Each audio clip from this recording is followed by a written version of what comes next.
Ma made it into college on his third try and became an English teacher.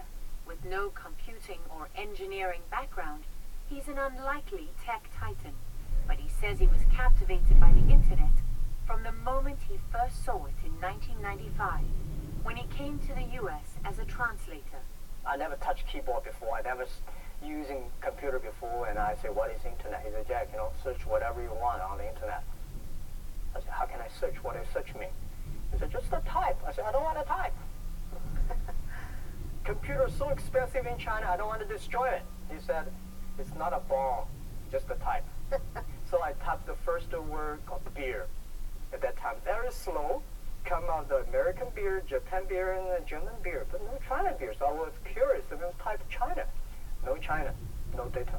Came back to Hangzhou with $1 in my pocket, scared, worried, and I came back and I said, I want to do something called internet.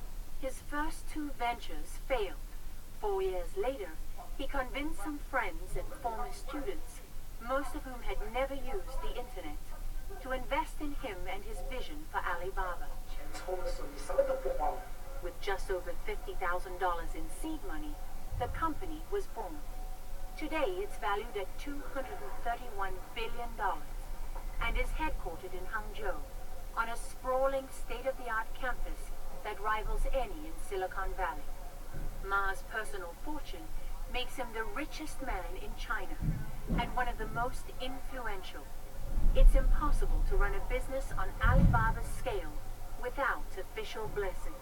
You were quoted saying, when you have millions of small companies using your site and billions of dollars in transactions every day, the government cares. Yeah. So what do they care about? They care that I can stabilize the country. I told the government, if people have no jobs, you are in trouble. Government will be in trouble. My job is to help more people have jobs. So usually when people succeed in China, they either have connections, political connections, or they come from a wealthy family. You had neither. No. And you've done this without interference from the government? Well, I never got 1 cent from a government. I never get 1 cent from China banks. So I'm very independent. That was true when Alibaba began, and most of its capital still comes from abroad.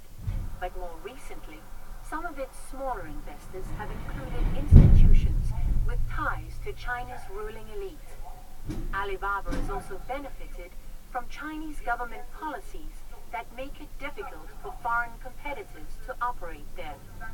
Ma explained how he walks a fine line with Beijing. I have a very strict talk to my team. So never ever do business with government. Love them, don't marry them. So we never do projects for government. If they come to us and say, Jack, can you help with this?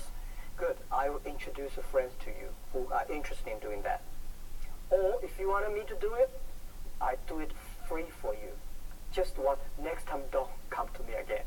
So because of that, we keep very good love relationship with the government. When we pressed Ma, he acknowledged there are times he has